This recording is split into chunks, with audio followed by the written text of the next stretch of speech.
Thank you very much, Henno. That was excellent. And yeah, very nice to see some of your own footage and some of our own experience with the M300 RTK.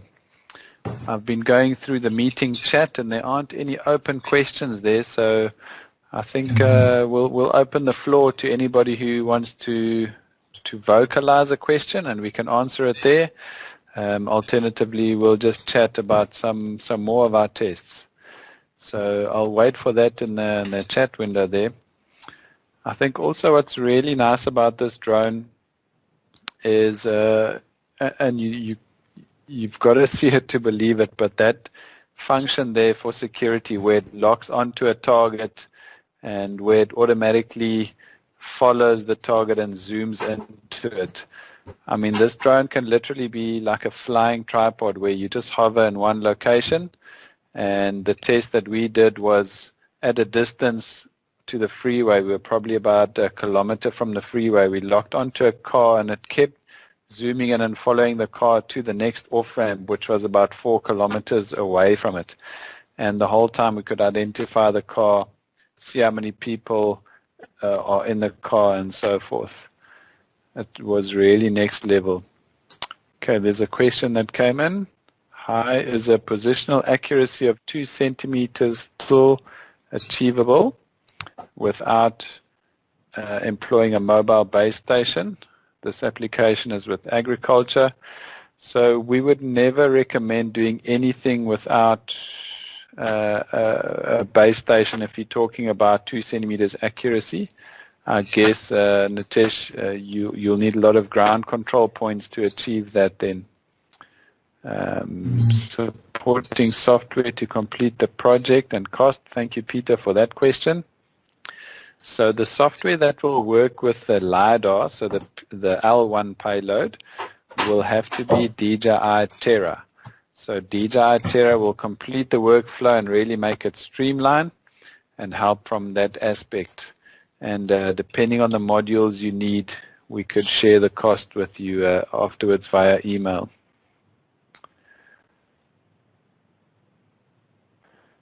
Another thing, actually, as we were on the webinar, an email came through, DJI's Aerial Insights, and although we'll never recommend flying it in the rain, but if you go look online in their test lab, they actually use a hose pipe and they hose it down while the drone's propellers are going, and they show some cool footage of it flying in a wind tunnel. This drone, Henno, correct me if I'm wrong, I think it can fly up to 70 or 80 kilometers an hour, which means that you can still work in winds of about 50 kilometers an hour. Exactly. And on the coast, that's stronger than most of our southwester busters, when the cold fronts are coming through. 100%. It's 15 meters per second, yeah. It's very good. Perfect. I see some more questions coming through here from Peter. Have we got any info on portable ground control points? Yes, we do. We have done some tests on the Aero points. Henno himself have done some tests there. And this is a smart ground control point which has got a built-in GPS. Henno, maybe you can just talk through quickly the workflow of that and how easy it was to use, and maybe the software and subscription. Okay. So yeah, just from a technical side, it's the Aero points from Propeller that I've used is very user-friendly.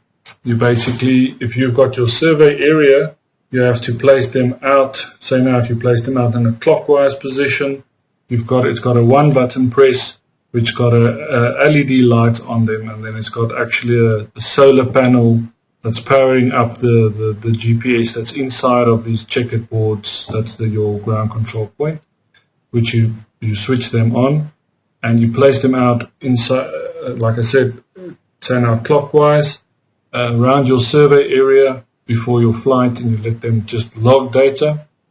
Then you go out and you do your flight with your drone.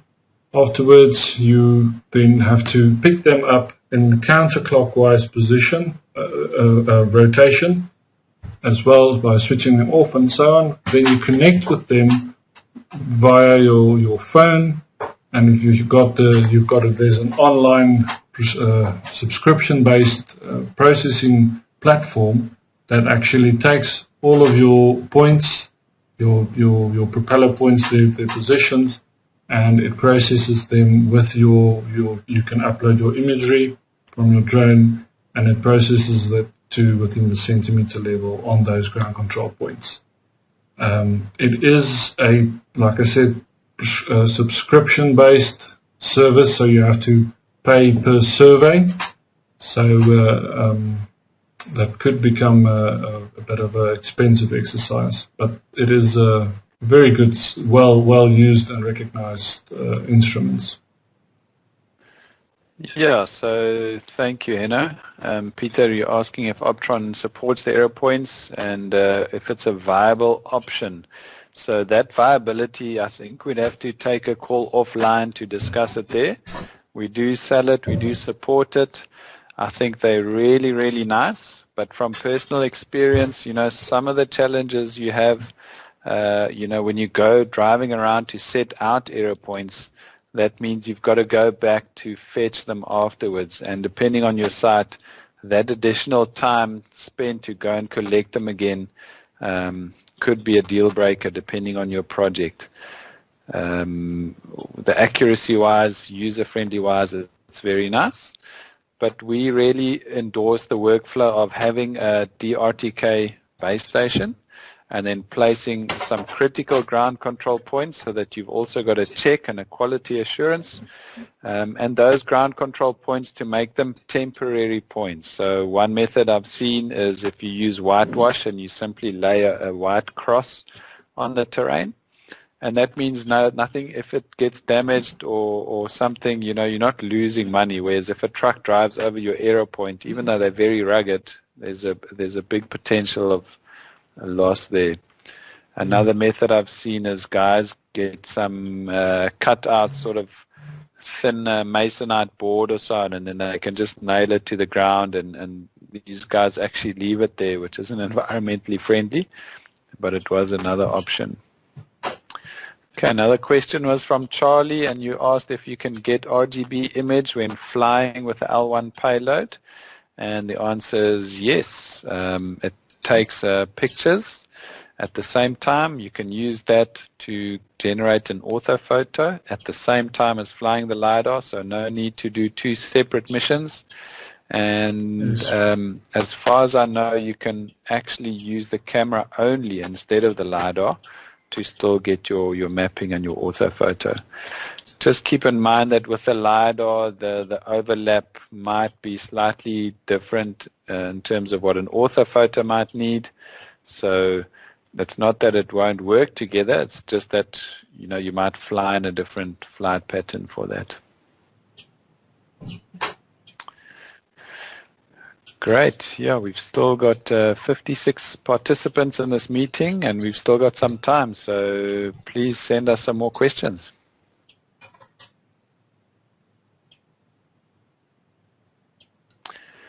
Another very nice thing that you've got to see to fully appreciate was the intelligent battery station, and this can take 8 TB60 batteries and 4 WB37 batteries. So number one, it's a nice storage case, so all your batteries are in a hard Pelican case. And number two, to charge it, you simply plug it in. You don't have to plug a battery in, plug it out, next one in, next one out.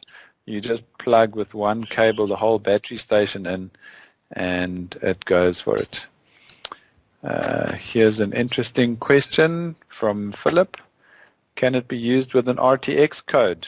And unfortunately, it can't. RTX can't feed directly into the M300, Henno, as far as I know. Yeah, no, it can't, Stefan. But you can fly with network RTK. So correct, yes. Obviously, we can hook you up with a Trimble receiver for the RTX. But if you want the drone directly to get an RTK signal through the internet, then you'd have to use a network one like TrigNet. Okay, does the P1 fit older DJI drones as well, or is it exclusively for the Matrice 300 RTK? Yeah, and it's exclusively for the 300, unfortunately. Since that's their latest and flagship drone, the new payloads will be built with that in mind.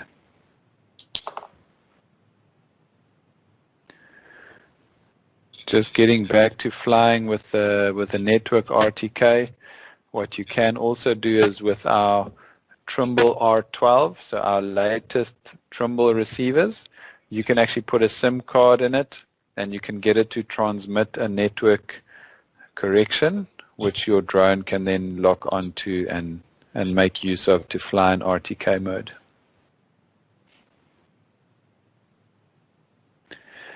What were some of your other observations when you first saw the drone? I mean, the videos to your real-life experience. What were your initial thoughts on that?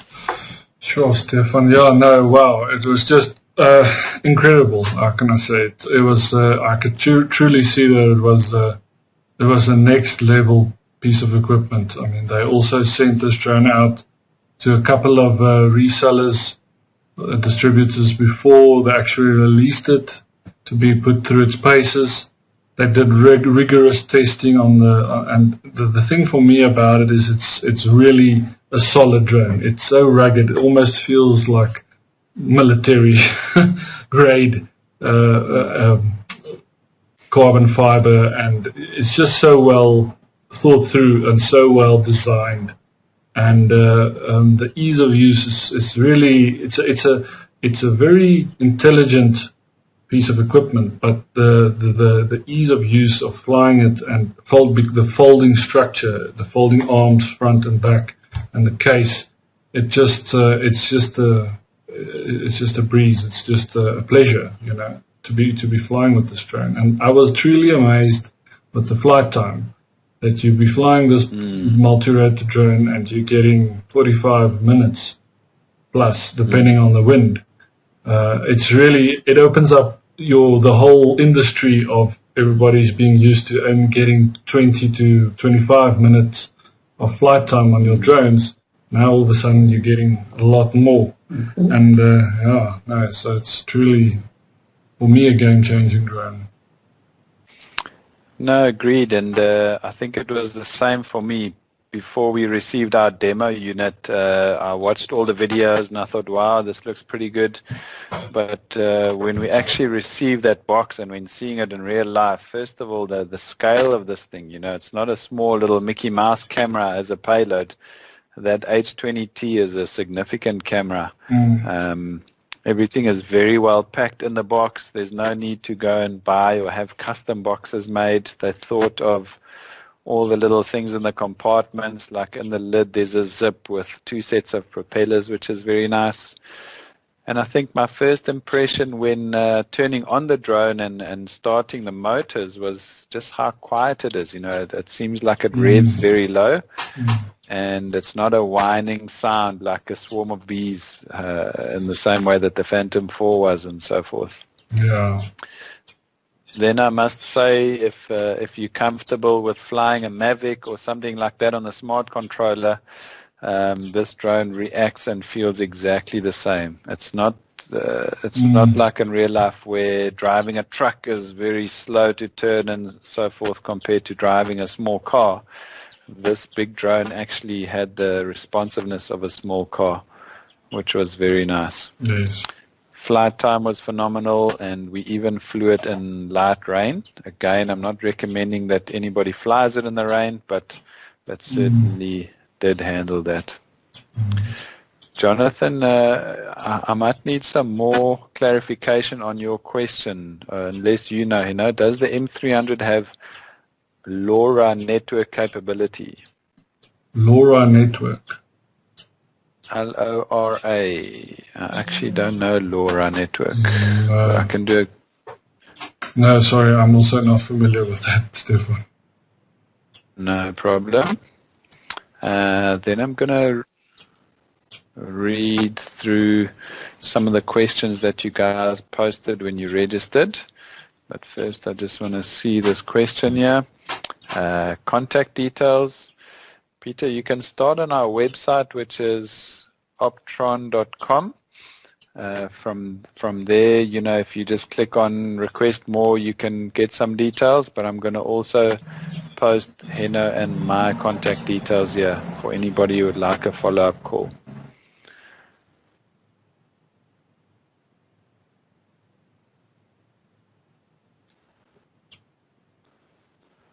There you go. My email address is on the way.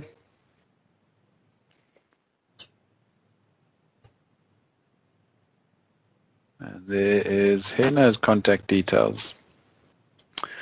All right, so we've got a few minutes left. Let me look through some of the questions we have over here. So the best software and computer workstation hardware requirements. Henno, I'd like you to answer this in terms of hardware requirements to enable the efficient workflow. Yeah. Okay, so something like the DJI Terra, any photogrammetric software really. LiDAR, not necessarily, you don't need to have such a high-end computer or very strong processing computer, but with DJI Terra, you must imagine all of the amounts of laser points that you're getting, and everything needs to be processed and combined. You don't need the highest end computer. A normal desktop computer I will always recommend for photogrammetry and for LiDAR processing. What you basically need is at least 32 gigabytes of RAM. But 64 would be even better. You need a solid state hard drive for that data to be read quickly in the DJI Terra software. And you need a good graphics card. So an NVIDIA GeForce graphics cards like you use in a gaming computer, that would be ideally suited for your processing needs. So just a good GeForce GTX or RTX graphics card will be sufficient for your processing needs. Thank you very much, Henno.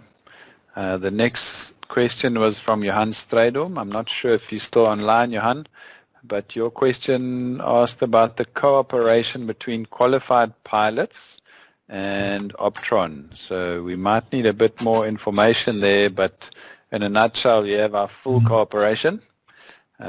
If it was in terms of legislation, then we can offer some good advice there to get you to fly fully legal. All right. Then Sizwe Mabuza asked about flight planning, missions, and processing. Henno, maybe you can highlight just the flight planning on DJI Pilot and how phenomenal that is and how easy it is. You don't need to download a third-party app. Everything is in-house. Yes, exactly. So DJI Pilot app is very intuitive, very easy to use. You basically have either your manual flight or you have a flight plan where you can do flight plans or record a flight plan that you want to do this simultaneous or other flights on other days as well. So recurring flights. But the user interface is it's mostly the same as with all DJI drones. You've got your flight time at the top, gives you indication. You've got all your settings, and you've got your live view of the actual Pilot app. It gives you instructions and gives you pop-up windows of everything that it needs, what it needs to update, maybe firmware, and it shows you exactly. It even has the smart controller, even has all the user manuals built into it. So if you don't know something, or couldn't remember something, you want to look something up, you can on the controller actually go into the user manual and just go to that section, how to update the firmware or whatever. It's truly amazing application. It just if all the firmware and everything is updated of your remote controller, your camera, your drone, and so on, which you have to do with any drone, it just works seamlessly. There is no, like Stefan saying, third-party drone deploy or Pix4D capture that's not talking to it, or not seeing it, or restricting it, or these kind of things. This is a well-integrated system that everything is built by the same company and everything just talks seamlessly to each other. Agreed, and I think that's one of the things we look forward to testing the most with the LiDAR.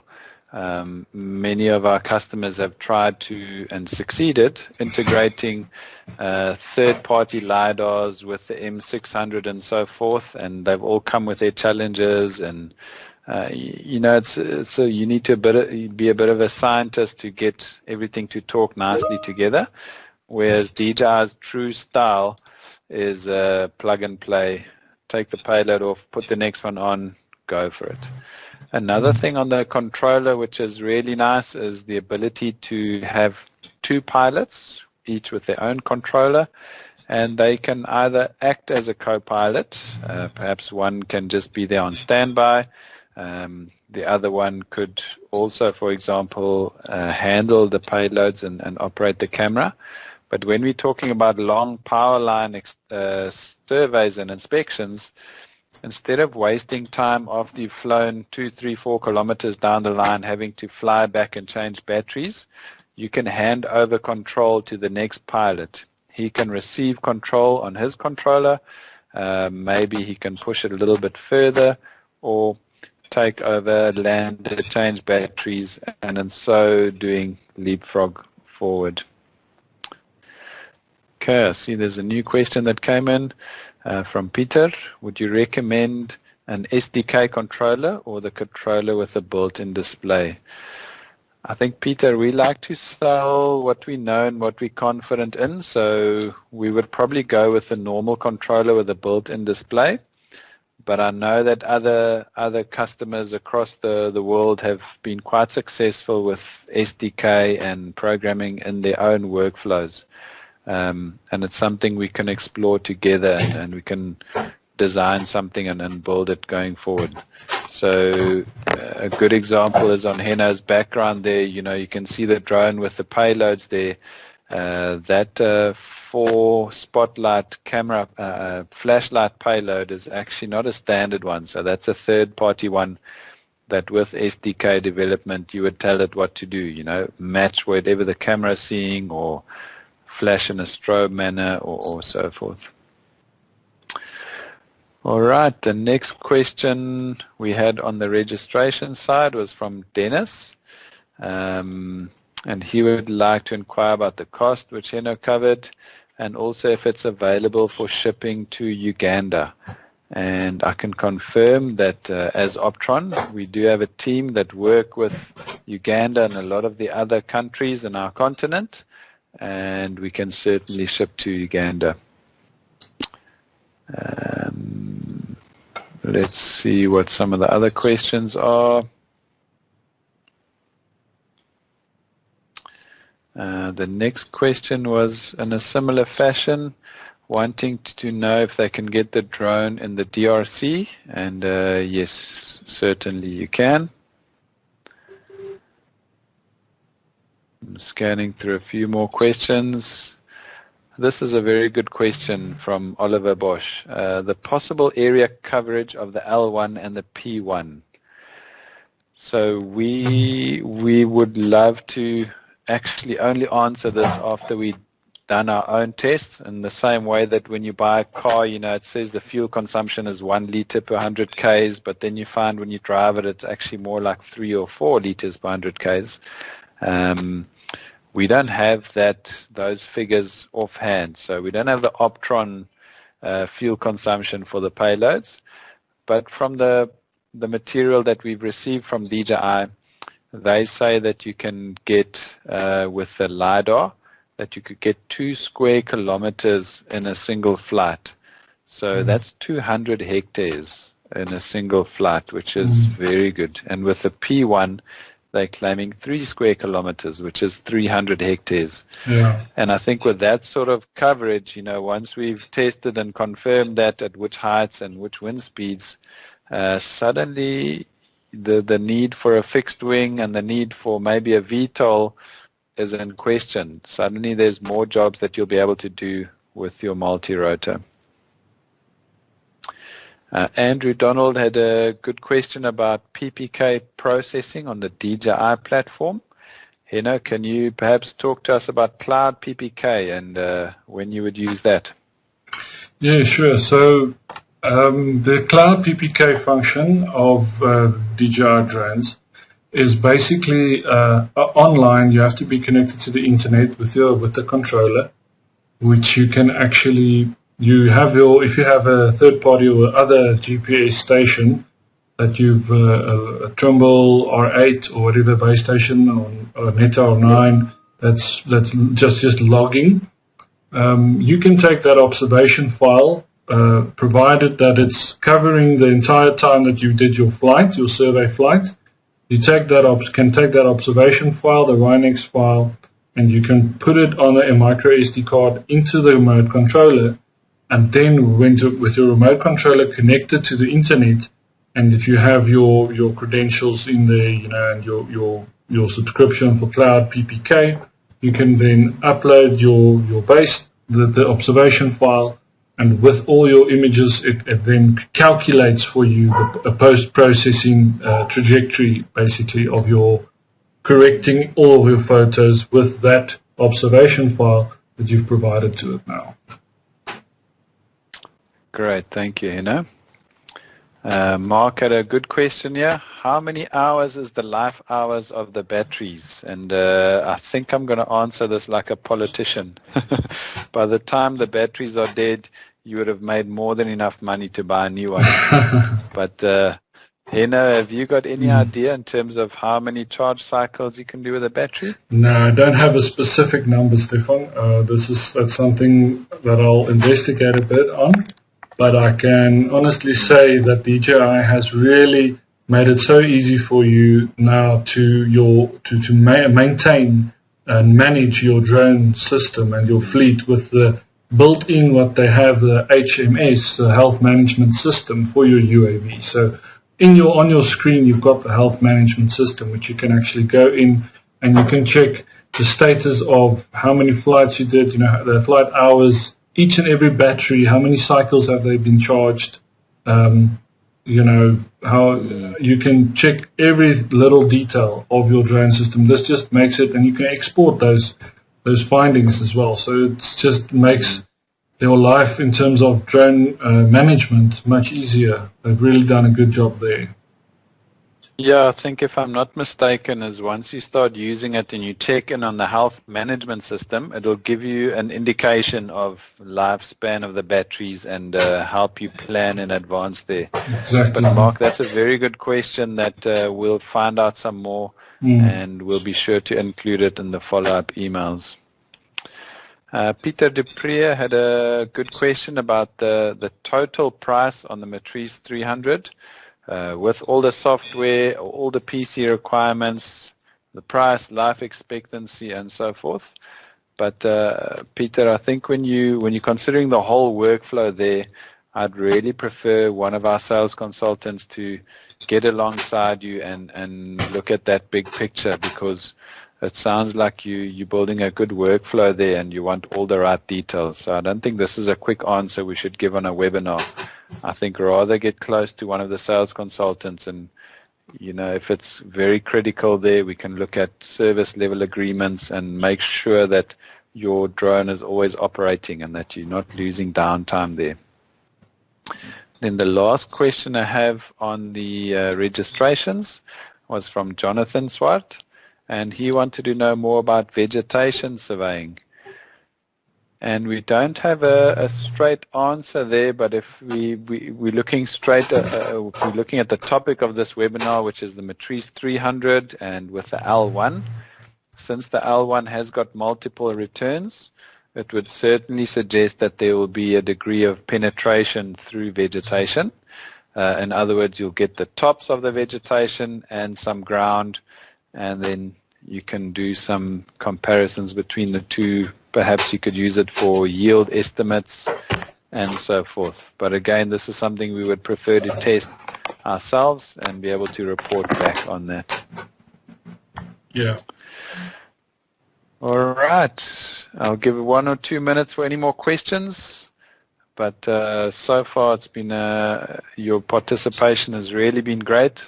We've had fun hosting the webinar, and we look forward to continuing our conversation. So please reach out to us and let us continue on the journey.